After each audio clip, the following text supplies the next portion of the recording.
triumph. Means triumph. That's an underused word. Is it? That's BMF on a Tuesday night. Yeah, bro. That's what I wish for Tottenham Hotspur. Long to wish for. Yeah, bro. dude, I've got faith though. How often do I tell you, bro? Just cheer for Barcelona. We're doing well. Okay, all right. I'll be a Barcelona fan as well then. Yeah. We are Barcelona. We are Tottenham. And because of Theo, we're also... you can't be be Man U as well. I can be, but you can't be, bro. You can't be. I can't be because I'm Tottenham? Yeah, you're Tottenham. Sorry, Theo. I tried, bro. You can only have one UK team. That's it. That's it. Okay. Unfortunately, you got lumped with us. Yeah. Tottenham. What does glory mean to you? You come up with this word, didn't you, for the bars? Yeah.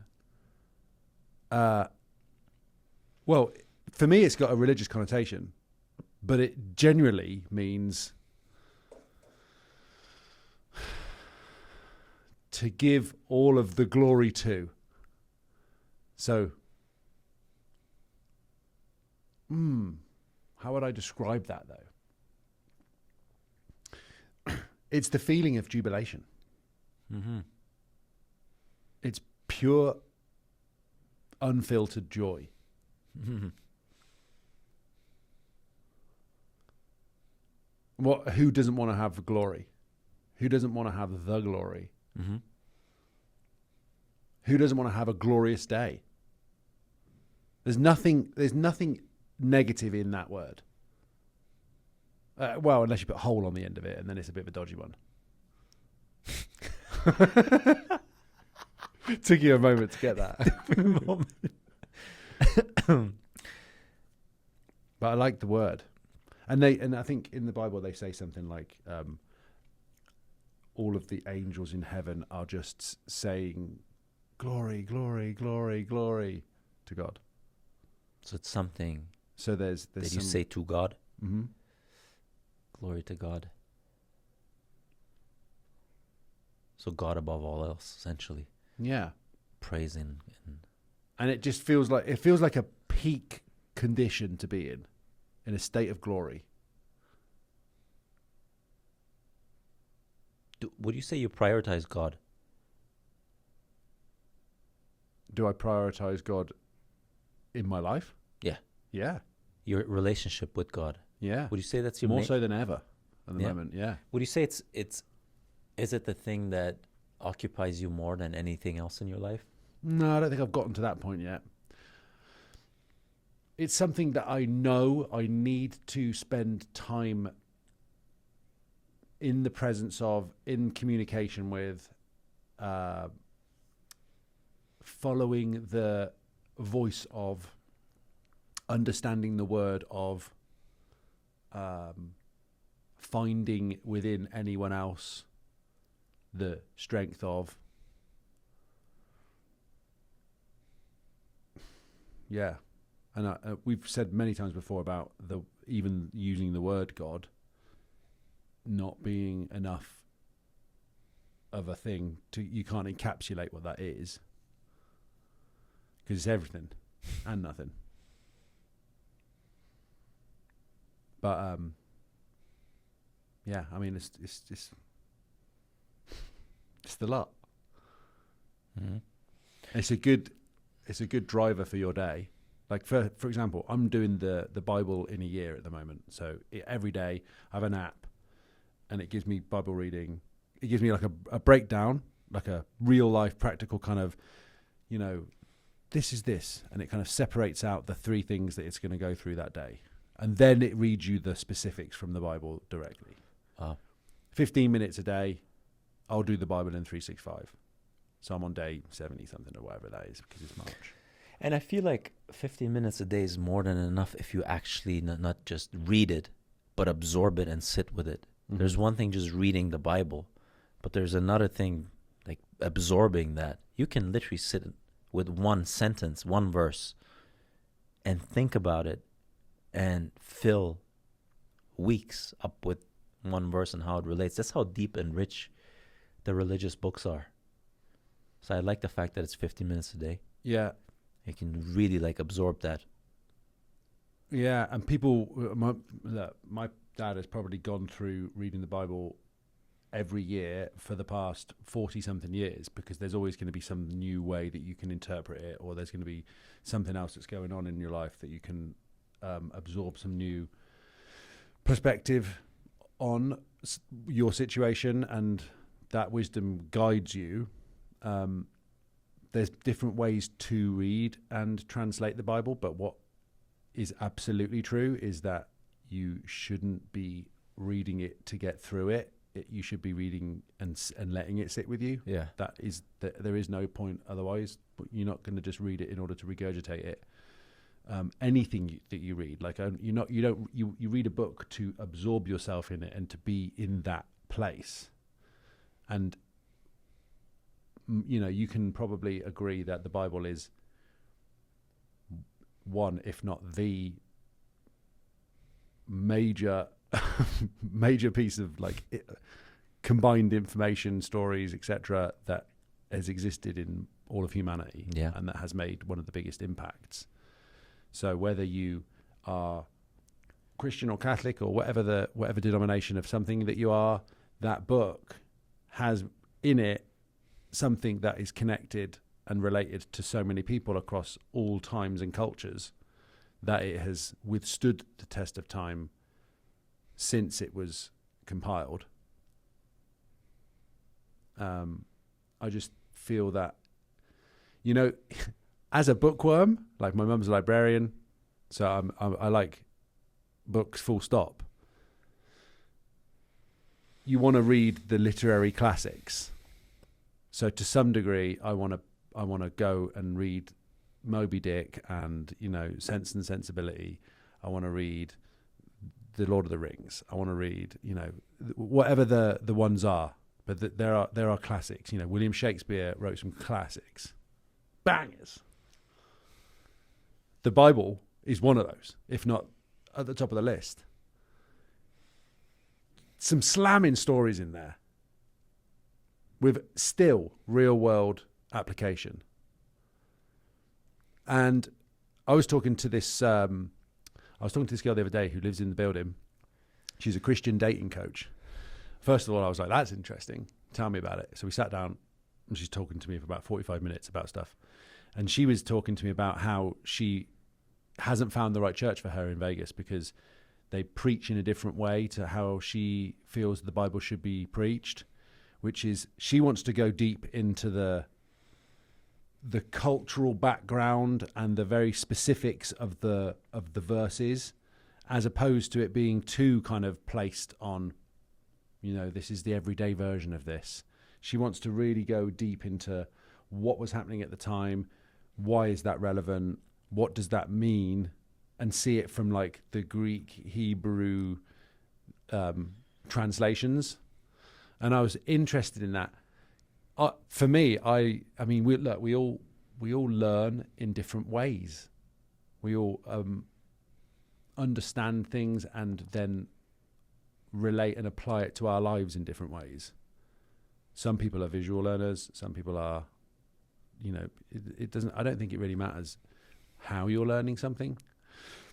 I think it's more about, to your point, being in the most open and observant state that you can soak in what the text or what the thing is saying to you. Does that make sense? Yeah, and that's why your dad is rereading it, because you're always reading. You're reading based on who you are at that point in time. So you can only read and see and detect who you are, and the rest is gonna go out, and then you read it again. But now you are different, so you're reading something else. And the case being made for the Bible being the most meaningful set of books because it's a library ever written. That would make sense. It's not your average romance novel, even though it kind of is. It also is. It definitely includes elements of that, but I think it offers enough layers that you can endlessly go through it and apply it. And also, there is this struggle between reading it as as historical fact versus reading it abstractly, metaphorically, based on what is the meaning behind it, rather than the factual timeline of things. Do you know they're bringing out a third version, Third Testament, the Romans? Can't wait for that sequel. Trequel. Just kidding. I know. How do you read it? Do you read it when you read the Bible? Are you like, yeah, man, you know, Jesus walked on water. He did resurrect from the dead. Like, do you read it as fact, or do you read it as what does that mean for us rather than fact? I read it more from a... that's a good question.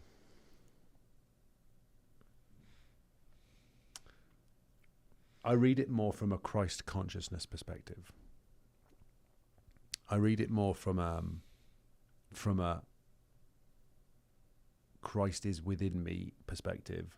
How do I come as close to how he would act and move through relationships, situations, experiences with that level of anointedness? Yeah.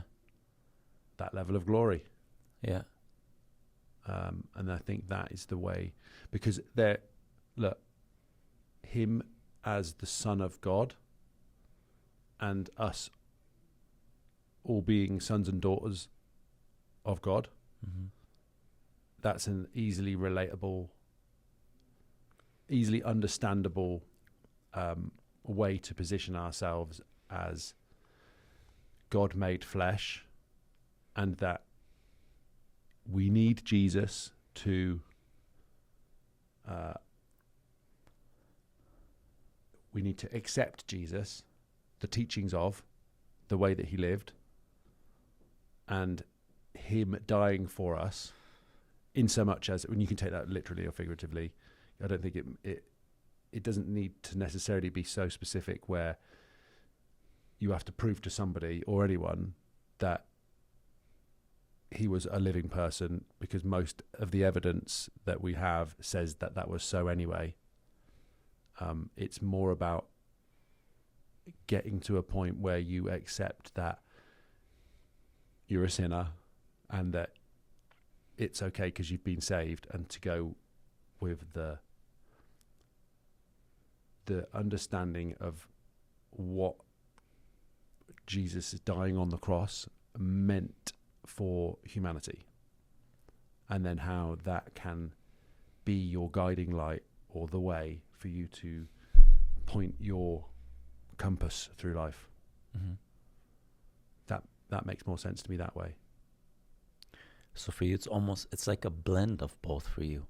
You do read it as historical text, but you also read it abstractly in terms of what it means psychologically. Yeah. And what's interesting is that the book offers you both of those ways to read it, and you can come to the same end conclusion. How crazy if you think about it. A book that is written in a way where you can read it as a book of facts, and you can come to the conclusion of, yeah, I am saved. Yeah, I am going to be okay. There are miracles. Or you can read it abstractly as an eternal psychological drama that plays itself out within all of us, and where we are all the characters of the book. And that in itself can give you that same power of, I am okay, I'm taken care of. So you can derive the same conclusion coming from both ends. And I think oftentimes we do. The person that looks at religion in a traditional sense and does believe in Jesus actually resurrecting and awakening from the dead, versus the one that figuratively might interpret that story as a part of you needs to die for you to become someone else, and by becoming someone else, meaning believing, thinking, and feeling differently in order for you to change reality. Both of those are means to derive to the same end. And I always found that very interesting about the Bible. It's less about, is it actual historical text or is it meaning, versus it can be either or. And the fact is what you do with that relationship that you build through that book. Mm-hmm. And I think for me, that's where the realization came in, that whatever way I read it, if it allows me to get a feeling of knowing that I'm good, if I can move from hoping and believing to knowing, then I have solidified my relationship with God. And whether that is through thinking that someone externally is always going to take care of me, or whether it's knowing that how I dictate my internal state and being aware of my internal state is going to write my reality in this three-dimensional realm, I feel like they're interchangeable. Yeah, I agree with that. I don't see why they should be mutually exclusive. Yeah, I think that is a perspective thing, because look, the Bible or the Lord of the Rings is a set of stories. Each has a great lead character, right? That has to go through their own, leaving the Shire, leaving Bethlehem. There's still this kind of the hero's journey, we call it in story writing, but it's the same thing of like going through the hardship,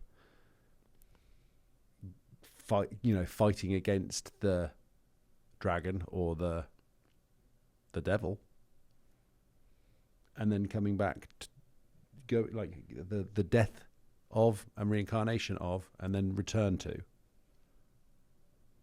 And I think every great character, every great story, humans need this meta story to kind of connect to understand who they are in their journey through life, in our journey through life. Because again, we say it every time, we're all one. So we all have to have moments of severing ourselves from that and then coming back to it. I lost my faith earlier in my youth from going out and being obsessed with like what I could achieve in the world. And ultimately that was fun, but it didn't give me the same kind of feeling of, wow, peace, like we say. Like that is kind of one of the main things that you get to, and through, I think when you get to speak to people who are really old, not it doesn't have to be old, but certainly when they're approaching the end of their life, they're usually in a state of like, it's been good. Like you ask them, what's some pearls of wisdom that you've got for me? Like, I'm in the thick of it down here. Like it's chaos. Stuff's going on all the time. I'm worried about this. I'm thinking about that. I want to make sure I achieve some stuff. And the advice they normally give is very straightforward. It's just like, be good to yourself. Look out for others. Mm-hmm. And enjoy it, because it's fleeting. It'll be gone in a second. I think we all need to kind of wake up to that. A day is a day. You go to bed. The sun comes up the next day. You got another shot at it. Give it your all. We've been blessed with the opportunity to make life rip, and we should, because at the end of it, it is rip. R.I.P. Well done. Good lesson. Good level. It's a perspective thing. We've got to push through. We've got to keep giving it a shot, and we've got to do our best. And in terms of role models, I don't see many better ones than Jesus. I think when it comes to God, that's so hard to conceptualize. Like, to understand or even connect to the infinite is literally impossible for a human to do. So we need this Jesus' character, Jesus, the consciousness of, the purity of that in man-made form somehow makes it, I can conceptualize that. Yeah, that makes sense to me. Yes, and that we all are missing the mark to some degree. Okay, yeah, that makes sense to me. I know I'm missing the mark on a daily basis at something. So I know that I'm human and there's imperfection in that, and I'm okay with that because I've got something there that helps guide me towards what I should be doing. And that seems like it's the right path to take. So your faith is related to you doing what you know you should be doing. That's interesting because faith, etymologically speaking, comes from the word fides, Latin, which means to trust, and it also means to command, which is very interesting, that the word means to trust and also to command. So the trust part, you can say, well, how can I trust the world or anything if I don't trust myself? If you don't trust yourself, how can you trust anything else, right? And, what does it mean to trust yourself? And to trust yourself means doing the things you know you should be doing and not doing the things that you know you shouldn't be doing. Now, why would you not be doing the things that you know you should be doing? Going for that purposeful career that you always desired. Maybe getting out of that relationship that is not serving you anymore. Maybe eating healthier, working out more. Why would you not be doing any of those knowing that you should be doing those? Because there is fears attached to them. You're not doing this because you're rationalizing in your mind. Yeah, but if I do this, then I'll be alone. Am I going to find someone else? Am I going to be alone for how long? Yeah, but, if I do this, then it could be hard. It might be difficult, might be painful. So I'd rather not do it. Going out of the career and starting something that I really desire to do, that means financial instability. What if I don't have enough money to put food on the table? What are those? All of those are fears. So you're not doing something that you know you should be doing, a deeper calling, because of fear. So you're not doing that. So you're diminishing your self-trust right there, first of all. Secondly, if you do the things you know you shouldn't be doing, you're further diminishing your self-trust because you know you shouldn't be doing it, yet you're doing it. The question is, why are you doing those things that you shouldn't be doing?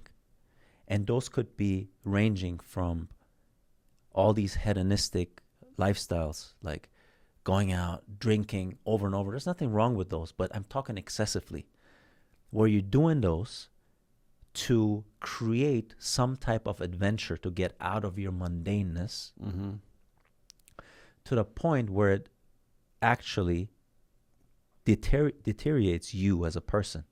It's taking control over you. And because we are inherently made from the divine, we want to explore and create. We're adventurous creatures. So this little bit of doing those things that we know that aren't good, it creates a little bit of chaos and mystery and fun and adventure. Now, the reason that means anything to you is because you're lacking a grander adventure. Now, where do you find your grander adventure? You find your grander adventure by facing the uncertainty that is associated with doing those things that you know you should be doing, which is pushing through that fear and walking in faith that that's the right adventure to chase. And then this type of adventure that you were seeking beforehand evaporates, because now you have a very, very fundamental adventure for your life. So, relating it back to faith, and faith being trust, self-trust, your level of self-trust then is directly correlated with pushing through your fears, knowing that it's the right thing to do. So the more likely you are to do the things you know you should be doing and pushing through your fears, the more you're going to have self-trust. And self-trust ultimately is more important than any goal that you set, because your intention could be the most noble one. I want to be this, I want to do this, I want to go there, I want to be there. That's your intention. If your self-trust is lower than your intention, your self-trust will always cap to where you can go. So for you to get to where you want to go, you need to elevate your level of self-trust so it aligns with where you want to go. Otherwise, you'll always have that gap.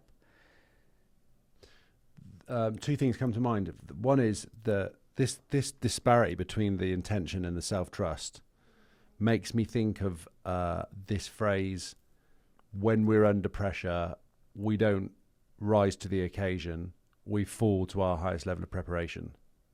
So that's like, you have to build up the level of self-trust that you have with yourself by doing disciplined acts that align with what you wish to achieve consistently over time, to build up your level of trust that you are a man of your word, that you can do the things that you say you're going to do for yourself, because who else are you doing it for? Prove to yourself that you can do those things incrementally. Yeah. And then you'll build your self-trust up. Yeah. The other part is actually back to the word faith. Where does the command part come in for you then? Is that you commanding yourself to do those things? Yes, that, and it's also commanding yourself to be who you want to be, right? It's like you have to have a certain level of boldness. You have to be bold enough to assume that you're something that is yet to become visible in the reality. So how crazy that faith is both trust, but also that boldness to command. Like, I am that. And because I am that, I am going to do the things that I need to be doing independent of my fears. And what that means on a practical level, like doing the things you should be doing that you've been avoiding all the time, it literally means you're going to become a different person. Because that person that is now doing the things that were avoided beforehand is going to be different, is going to believe differently, is going to think differently, is going to perceive differently, it's going to interpret differently, and by doing so is literally changing their entire internal state.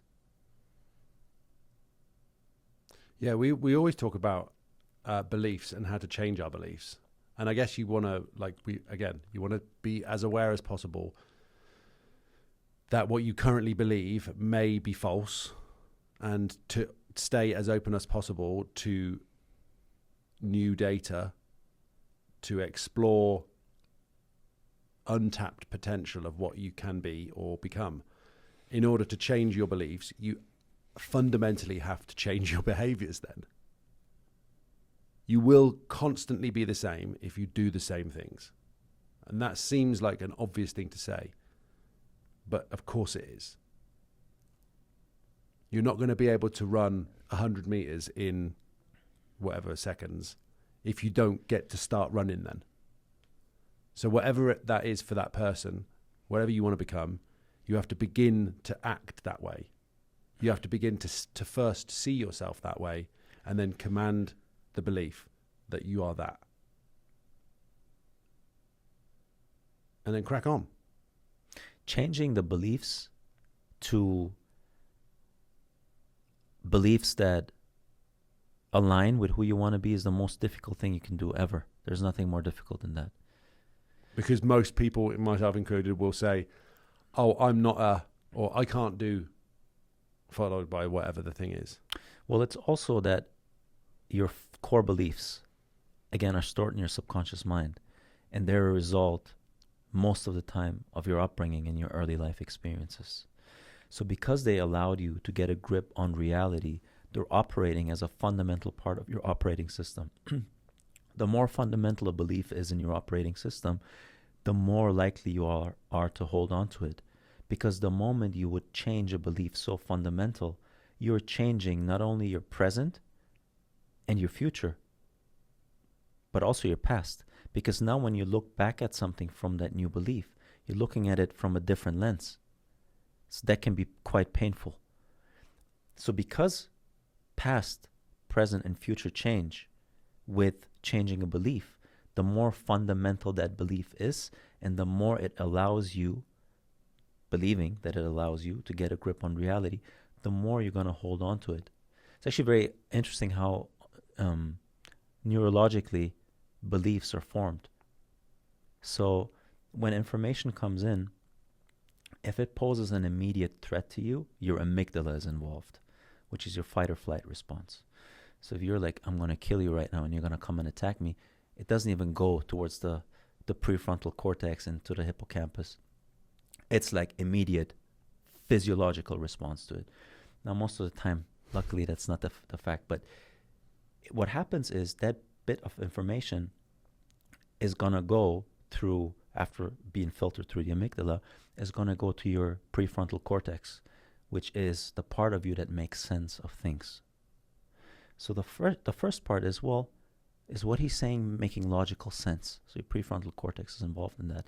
But immediately after that, it's going to make a connection with your hippocampus, which is where your memories and experiences are stored. So you're going to map that bit of information to what you know or believe to be true. The more likely that bit of information is to align with what you believe to be true, the more willing you are to accept it. It's like, yeah, that makes sense. Okay, good. The more different, more fundamentally different that bit of information is to your experience and how you view the world, the more likely you are to exclude it. That's why it's so difficult when you want to change a belief, when you want to change parts of your core beliefs. It's so difficult because it's filtered out. Everything that doesn't really align with you is filtered out very easily. And you're not just going to open up the gates, because that happens at a subconscious level, to where you're just replacing a belief with a new one. Now, there's different ways on how the beliefs are changed or replaced. One thing is repetition. The more a message is repeated and repeated and repeated, the more likely it is accepted into your belief system, just by sheer repetition. The second thing is the authority from which the message comes. The more you look up to the messenger, the more easily you will accept that belief. And the third one is the more emotionally loaded that information is, the more you're likely to accept that as a belief, hence becoming part of your operating system. And that's why it's so important when you want to change your belief system, being around people that you respect and look up to, that are already embodying that message. And by being around them, this is actually technically how it works, how you're changing your belief system, because you're repetitively around that message and it's coming from someone you are looking up to. And if that is also loaded with a certain level of emotional load, then the gates are opening up more easily, which is where the part comes in where we put ourselves into a deep meditative state, where our brain waves are changing from beta to alpha to theta, where now our brain waves are so slow and our 5 physical senses are so shut off that we can create an emotional event that allows us to experience something before it already happens. And by doing so, by becoming that event in that moment, we're slowly reprogramming our beliefs as well on top of that. That's what you do when you're in meditation, right? Yes. So visualization. A lot of it. And then presumably affirmations to go with that then. Some sort of focused belief setting. Yes. Of like, directional kind of intention.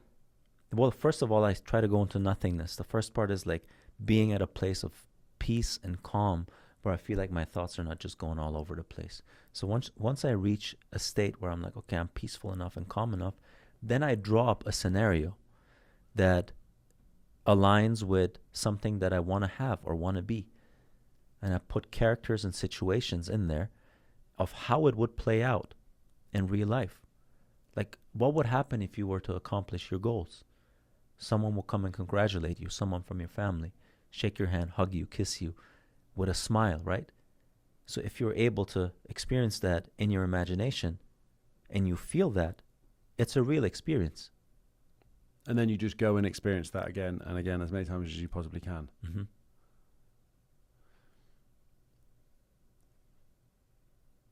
There's never a moment where you're not fully aware, though, even when you say you're in the space of nothingness. That I'm not fully aware? Yeah, of being. Oh, yeah. Yeah. Well, you're always aware of being, but your awareness of being what changes. Mm. Like, I could ask So you... you're trying to depurify. Exactly.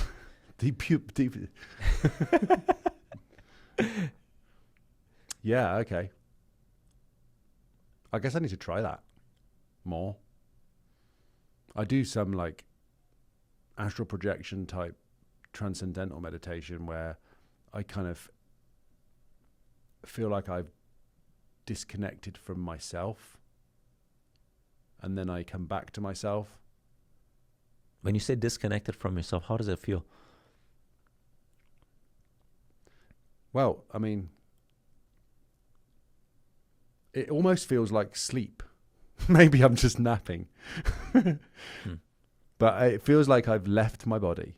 Okay. And yeah, I mean, look, I'm not aware of where I've gone sometimes. I mean, sometimes I feel like I've gone to a place of just sort of, well, it's funny you said fetus because it's like, I'm not in the womb of anything, but it's that you meant fetus like that, did you? Fetus, F-I-D-E-S. Oh, okay. I took it as fetus, Mm-mm. like before I was born, but that's kind of what it feels like. It feels like, do you ever have the feeling of being asleep, but you're not in a dream, but you know that you're asleep? Does that make sense? You know, When are you talking about lucid dreaming? Or are you talking about the... Lucid dreaming would be what I would imagine. Lucid dreaming to me is when I'm consciously directing my dream and I'm aware of that. Mm-hmm. And that can be in the daytime as well as sometimes I can do that when I'm asleep, like in bed. But I mean it more, I don't know, it's hard, it's so difficult to describe. When you go to bed at night and then you wake up the next morning, you don't know where you've been, do you? It's not like you've just gone to bed, you've gone to sleep. You follow me where I'm going? Like, Yeah. I know this is very abstract. We like abstract, man. Yeah, we love abstract, bro. Go ahead, bro. But you know when you get into bed and you hand under the pillow Mm-hmm. and then you go to sleep and then it's interesting to see Aura Ring or whatever, you know, the next day you see how long it took you to fall asleep. But at the point where you're asleep, unless you've had a dream and you've gone to a particular place or your dream has shown you something and you remember it the next morning, as far as you're concerned, you've just gone to wherever. Like it's not even necessarily black. It's not even a color. You've just gone to some place, some dimension, some state, and then all of a sudden you've woken back up again. Isn't that bizarre? But I guess that's what I feel like sometimes when I go to my place of nothingness. When I have the feeling of disconnecting, when I get to a state in meditation where I'm no longer thinking about me being Mark lying there or sitting there, and I'm just zoned in or out to my existence. It feels like, and then I come back I come back from wherever I've gone to all of a sudden, Yeah. and I'm like, oh man, it's like 45 minutes have gone past. Yeah. I don't know where I went. But I feel good. It's like turn the computer on and off again. Does it allow you when you're in that deep meditative state, does it allow you to pinpoint focus on something and hold your focus there? Sometimes. But I feel like I have to hold my focus on that thing. I guess sometimes I like the feeling of completely letting go of anything. Just floating. Yeah. Yeah. And I can feel like like I completely disappear. It's almost like, you know when you said before about, and we think about the beginning of, not even the beginning of time, but at the beginning of awareness of consciousness, then God creates an awareness of himself to be able to experience things. It has the whole has to split into two to be able to have an experience, because there needs to be two ends of the pole. There has to be the plus and the minus, right? Light and dark. But there's something amazing, pure peace and bliss about connecting to that for a second again, and then maybe that's what happens every night when we go to bed.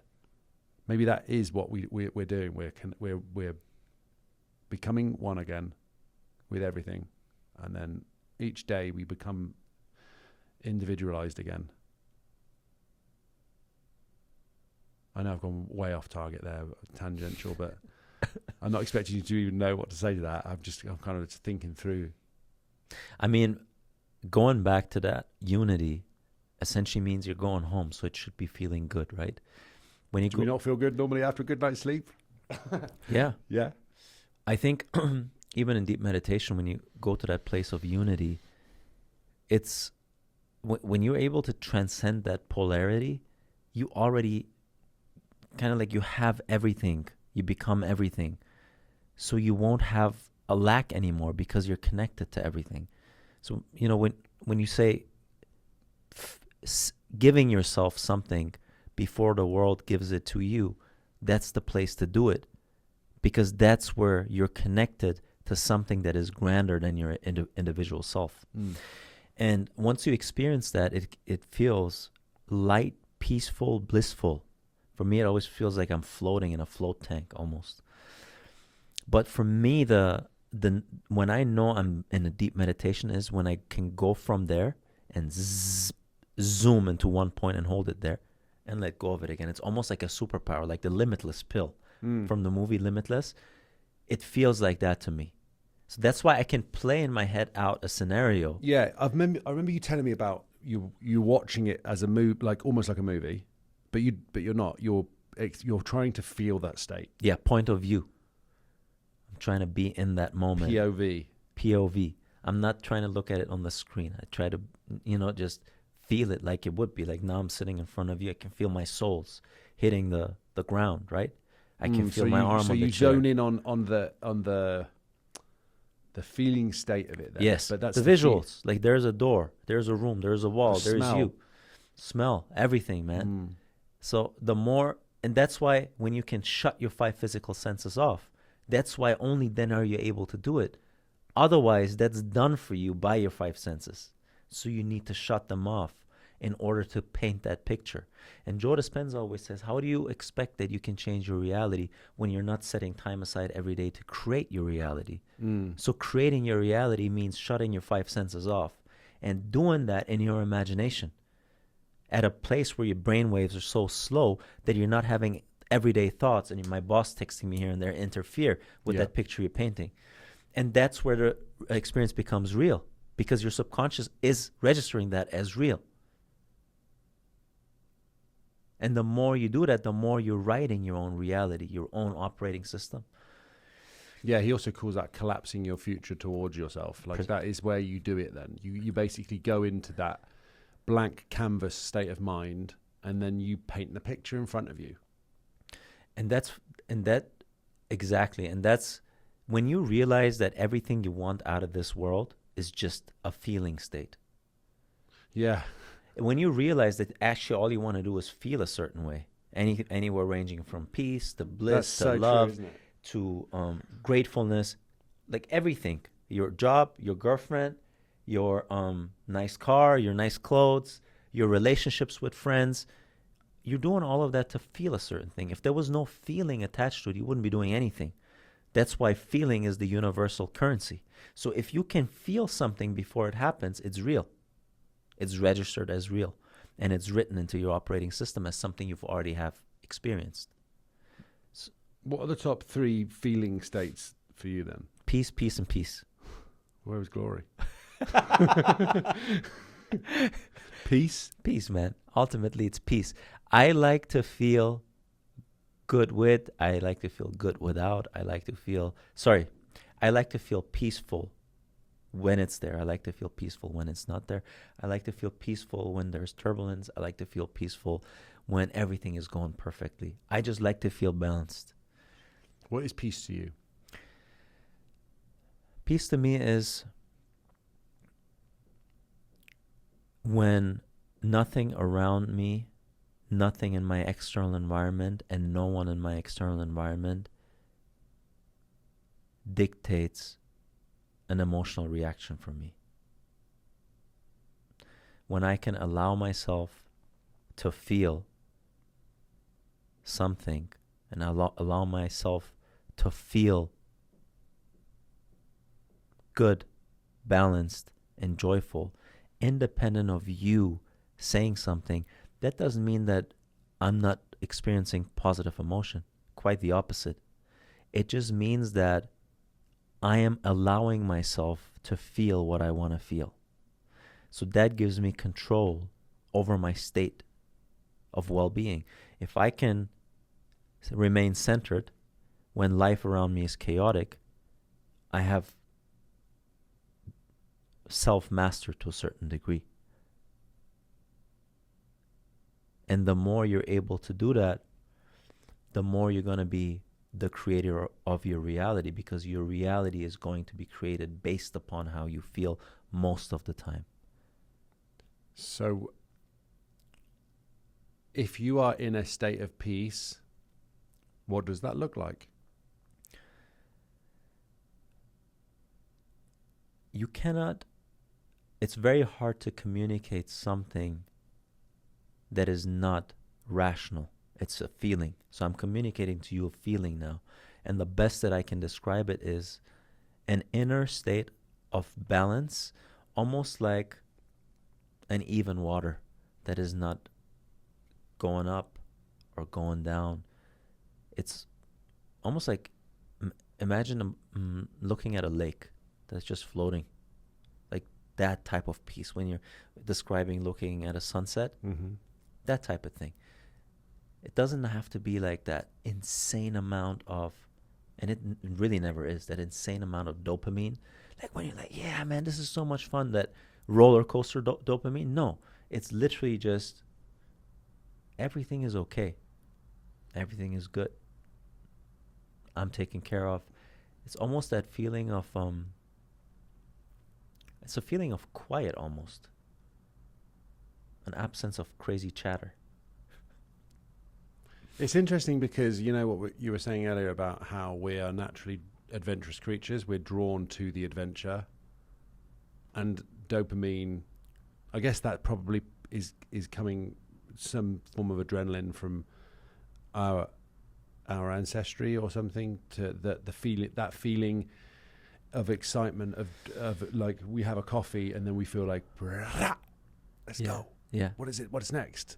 But that does actually pale in comparison to if you've had a banger day. Imagine you've woken up and it's your birthday, and it's like, what are you do today? And you know, you and Alex and then me and Theo and everyone, we're all going to go to like a theme park, and we had maximum adrenaline that day. Like everything's kicking off. You've had donuts, you've had sugar. It's been nuts. Yeah. But then that day is pure excitement, and I guess the lead into that is so much adventure, and there's a buzz from that. But does that match that feeling at the end of the day when you get back home and it's like you take off your stuff and you lay down in bed and you're just like, peace? Well, yes. And I would also argue that chasing that feeling of bliss, that very, very elevated state of emotion at all times, is an addiction in itself. Mm-hmm. Because we both know that those feelings that are going very high, they also have a dipping point. They're not just going to go up infinitely, man. So that crazy level of dopamine that you're chasing, that means that you have to do something to get to that again. So you're constantly chasing something external to give you that emotion again. Mm-hmm. Yeah, okay, so I get you. You know, so where's that level of peace and bliss is literally just a feeling of just connecting with awareness in itself. And realizing that your awareness is a light that's always turned on. More like a flashlight that is always turned on. And based on how you navigate the flashlight, you will experience different aspects of reality. But that it's that awareness, your awareness, that you can pinpoint to wherever you want to pinpoint it and then experience it, as long as you can keep the flashlight there. It's not enough to just create one scenario in your head where, boom, everything worked out and it's done. You have to actually persist in that reality until it plays itself out in real life. I think that's the difficulty for most people, is to focus their intention on the one thing for whatever the thing is. Yeah, but that's why your routine comes in every day. Like when you wake up, who am I? Well, I am that. Remember, I just played that out. I was that. So how would I think if I was that person? Let me not fall back into how that other version of me thought. Because if I think about like how that other version of me thought, reality is going to show me exactly the same reality. Mm-hmm. That's why there is constant practical effort and a structure surrounding this entire practice. You can't just go into your deep meditation once, do it, and think it's done. It's constant practice. And the key word again is awareness. The quicker you become aware of, oh, I'm back on autopilot, let me just reframe everything that I just thought, to the point where it becomes second nature, the more you can choose that version that you want to be and hold on to that. It's like it's making me think again like the game character, but you have to think that you're not the character then. You're the creator of the game, the player of the game. You're this guy. Yeah. Jump up, down, left, right. Yeah. So you have to kind of boss yourself about. Hey, get up. Go over to the fridge. Well, don't you think that a version of you is currently doing that? Yeah. Because that observer version. Well, if you believe metaphysically that there's parallel realities with every other version of us in it, right? Yeah. Yes. Where there is an observer version of you that has already created every scenario you can possibly think of. And it's up to you, by focusing on that version that you choose, by putting your attention, your concentration. That's the key word. If you can concentrate on one thing, that will become real. The more you can concentrate on something, the more it becomes real. And what you concentrate on, what you put your attention on, is always just a handmaiden of your beliefs. Your core beliefs are all going to be affirmed. All of them. You will always be right about your core beliefs, because guess where your attention and concentration goes?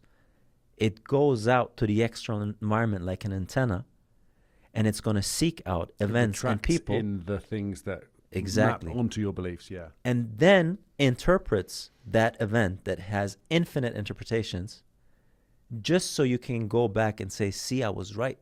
Mm-hmm. So that's why your core belief is really what it comes down to. Because everything after that is like a domino effect. And then you have the projection from reality that will further solidify your core belief. So if you can focus your attention on the things that a version of you would focus their attention on, you would be able to mold reality. And at the same time, you will have to change your belief system. How do you change your belief system, man? That's the main question. You change your belief system by reading every chapter of your life up to this point. What made all of those beliefs What turned all of those beliefs into beliefs? Why am I thinking that I'm not good enough? Why am I thinking that I'm not lovable enough? Why am I thinking that the world is out there to get me? Why am I thinking that I'm always unlucky? Like, you have to actually figure this out. And you figure this out, and most likely somewhere in your childhood, you made sense of reality with this belief. And at that time, it actually served you because it allowed you to get a grip on reality. But if it's no longer serving you, it's controlling you. So you know that you need to replace that. What you're not changing, you're choosing. You're choosing. Well, and the moment you realize that that thing that you believe to be true is nothing but an idea that at some point sprung up in your mind because, let's say, your parents were acting towards you in a certain way. So you had that idea, maybe I'm not good enough, maybe this, maybe that. And it happened over and over. And then you felt a certain emotional charge with that. And so you're like, yeah, that must be true. But it's nothing but an idea that's wearing a mask of truth. And you put that mask on it. So the moment you realize that, you also realize that you can take its mask off. And you realize how that belief was formed. And then you realize that you can replace that belief.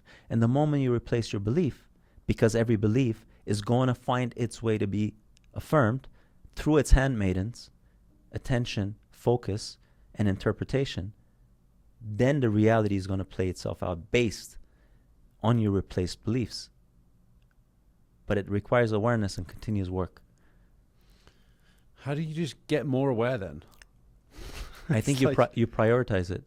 That's prioritize your awareness practice. You will become anything that you prioritize, and you will prioritize anything that serves you to a certain extent.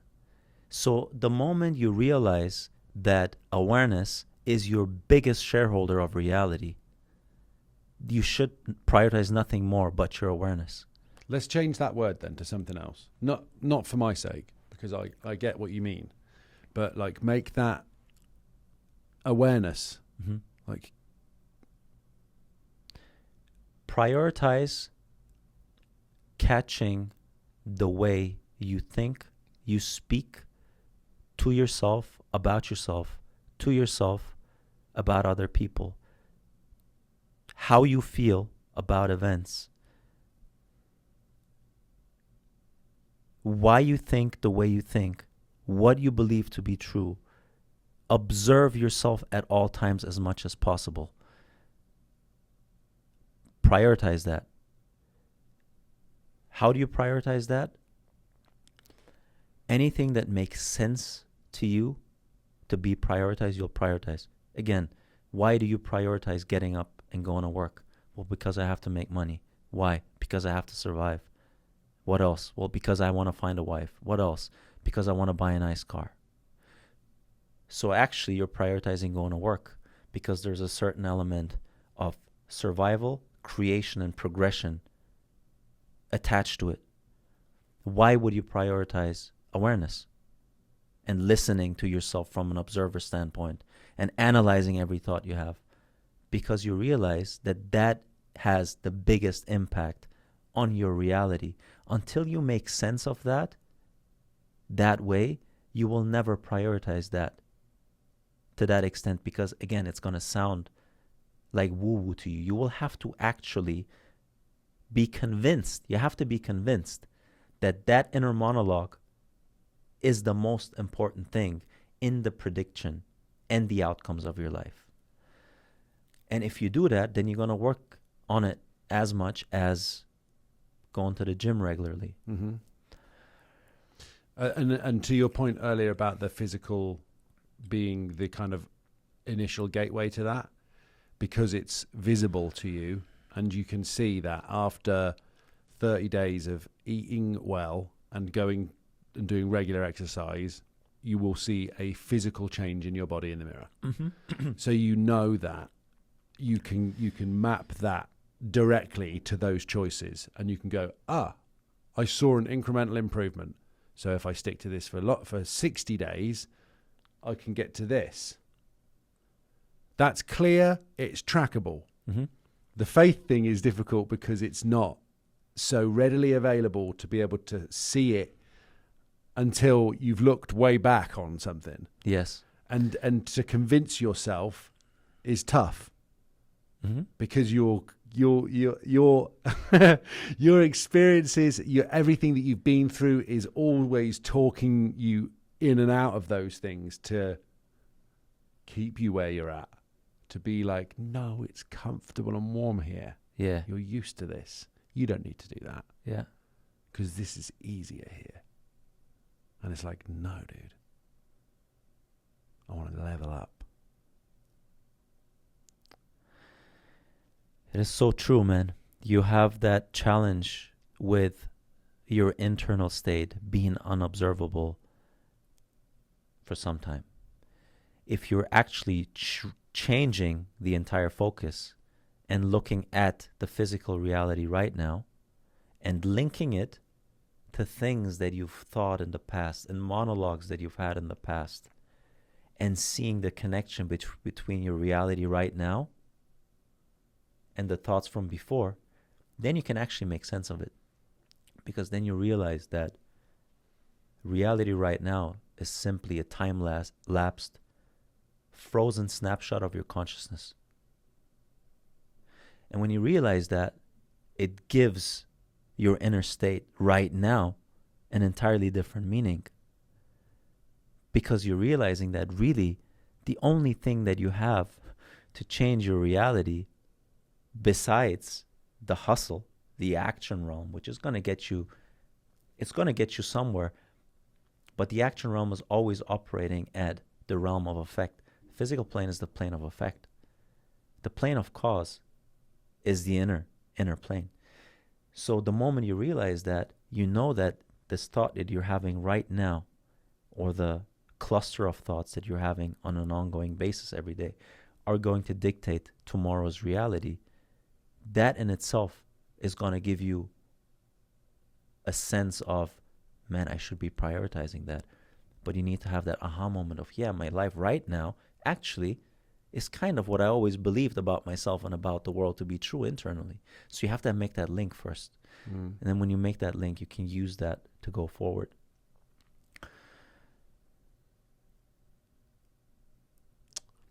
I was thinking when you were saying that about one of my favorite books series I've ever read. I've got it tattooed on my leg.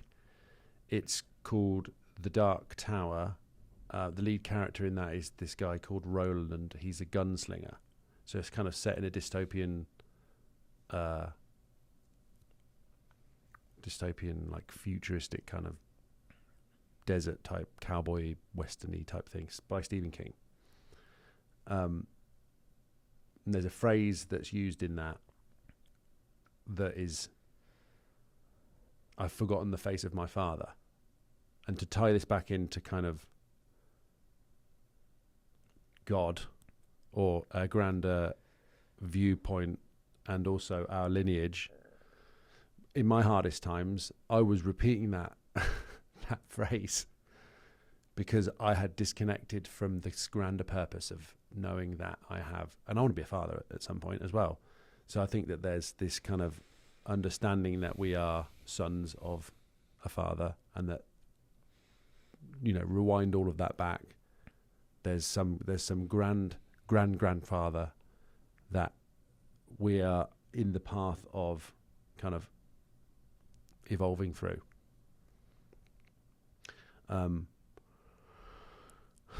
When I was to talk about reprogramming ourselves through the understanding of past experiences and reliving them and putting ourselves back through them and then rewriting that narrative, when I was doing this like a self-therapy type thing, every Friday I would write for 15 minutes, uninterrupted, phone down, about my hardest experience in my life. And then I would revisit that the Friday after and write exactly the same, right from the same place, the same experience, but with this, it's another 15-minute session. I did that 4 times. I reconnected with myself and how I felt in those moments. I cried my eyes out writing the first one. It got a little bit easier to write on the second time. I also noticed a pattern of blaming things in the first one. I shouldn't be here. This is not the way that this, that, and the other. Second one was more introspective. Third one, fourth one, I was almost thankful. This was the best experience. I needed this experience. It was wild. Mm-hmm. Because in the first one, and remembering back to that moment where these things were happening to me, I had forgotten the face of my father. I had chosen to go my own route. And I needed to be reconnected to my purpose. Mm-hmm. And then, so writing all this down and these Friday sessions, getting me to the end point where I'd revisualized and reprogrammed that experience as something that I absolutely needed in order that I could get to the next point of my understanding of perspective, of awareness, of that was victim to victor. Because at first, when something hard is happening to you and you're in your feels about it, it's difficult to be able to see the silver lining to that, because it feels like, why me? But you have to go through it, and it's so interesting to go back to those points and rewrite that. And I was literally rewriting it. I'm on my computer writing it out, and it's bizarre how much you remember in those moments as well. Like uninterrupted, no emails, nothing coming through. I put some music on in the background, some classical music to kind of zone me in, and then it would just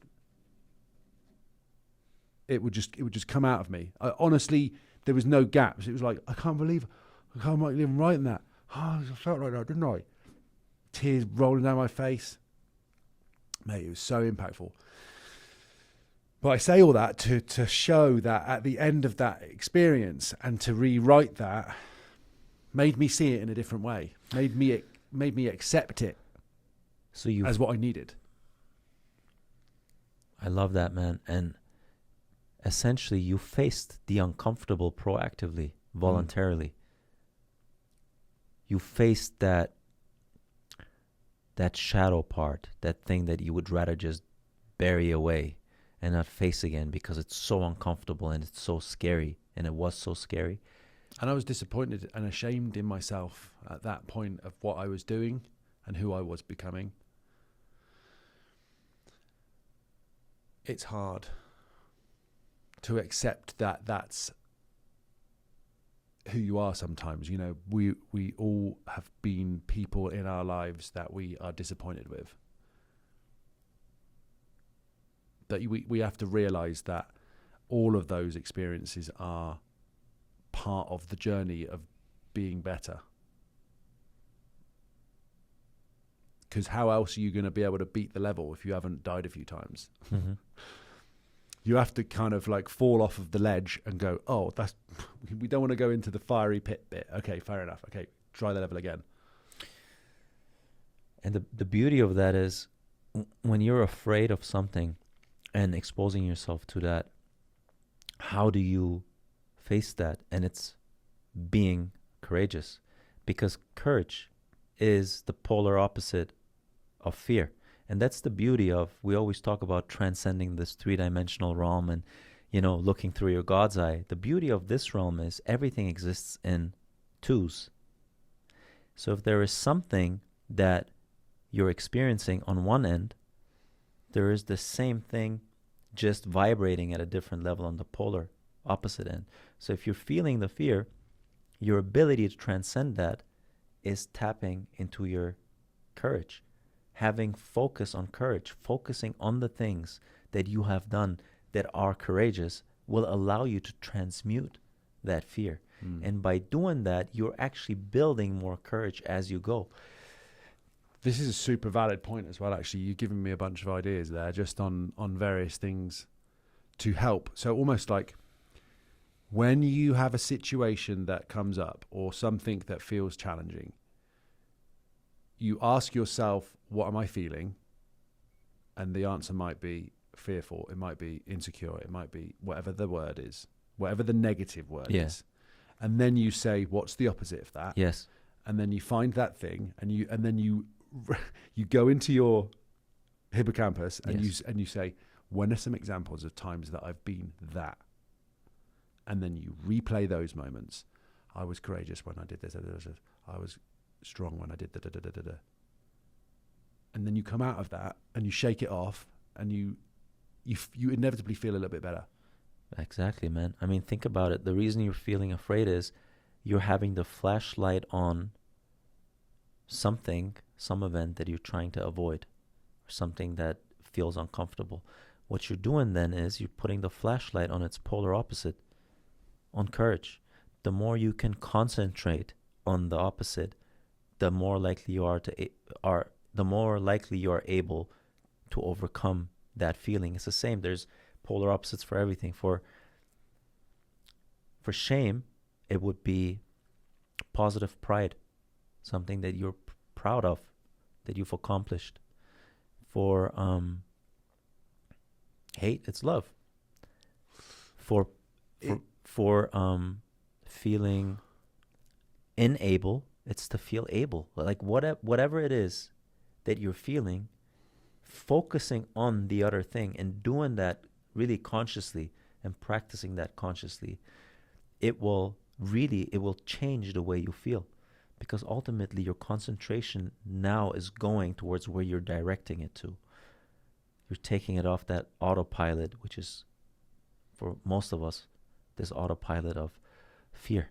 See, that seems to be the written program, which makes sense because the ego is a creature of survival. It's a temporary being that has a temporary lifespan. So we want to make as much before we go and experience as much as we go. So everything is finite. So there's that fear attached to that, to this life experience being finite. And because that's the fundamental operating system, it's up to you. It's your responsibility to change that. And it requires effort. Yeah, it requires direct focus, and it requires some energy, but it's like fight or flight. So it can be black or white then, if you want to make it simple. And it reminds me of, do you remember that? I was showing you a book once with like every emotion has a kind of a frequency to it. And if you say that shame has like a low frequency, I mean, I don't know if this is like scientifically applicable. Well, practically it is practically applicable. I think people can get that love is a high state of frequency and fear is a low state of frequency. Yes. And it's to be able to understand the opposites of those things and to try and place yourself in the other of what if you're in a negative state. And this is of course trickier, easier said than done. Like if I'm feeling scared of going on stage or something, if I've got to do a talk and I'm nervous, how do I put myself into the state where I'm going to be all good with that? Okay, it's going to be a big audience, people are going to be looking at me, I'm going to be, what if I stumble on my words, this, that and the other? So I have to then go into the memory banks, like we just said, and find the moments where speaking's been fine and I've not messed up my words, and then et cetera, and just kind of replace the low frequency feeling with this, and then you kind of build yourself out. You kind of like, twisting like you're a wind up little creature or something. You have to go. Okay, right, off you go. You're good. Absolutely. But you have to place yourself there. Yeah. And another way to do that is physically do a couple of push-ups, bro. Yeah. Like that works though. That muscle pump. Yeah. It's good. Yeah. So, and then the other thing is just how strong is your tie with your ties with the infinite, the transcendental, because the stronger that tie is, the more you just know you'll be okay. The more you'll realize actually that going out and speaking in front of crowds, it's speaking to all of your doubts and fears at the same time. The more you do that, man, the more it's like, it's so cool because it becomes a game, man. It becomes potential. Yeah, it becomes an understanding that you are also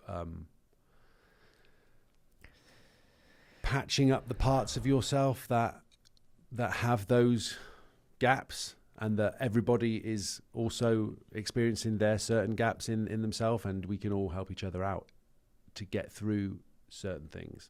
So, I mean, I'm using the example of the talking in front of people, but say you're in a position to even do that.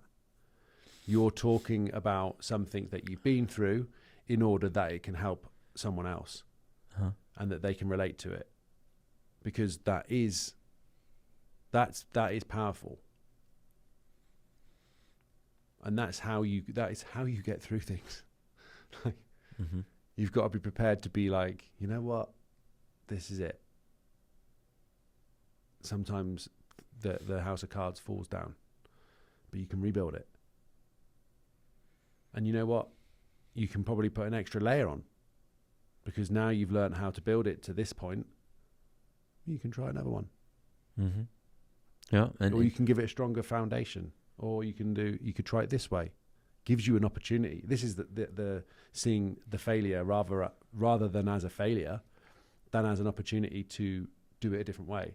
You know, with a fella that created the light bulb, Edison, somewhat related to Edison. He didn't fail at making the light bulb.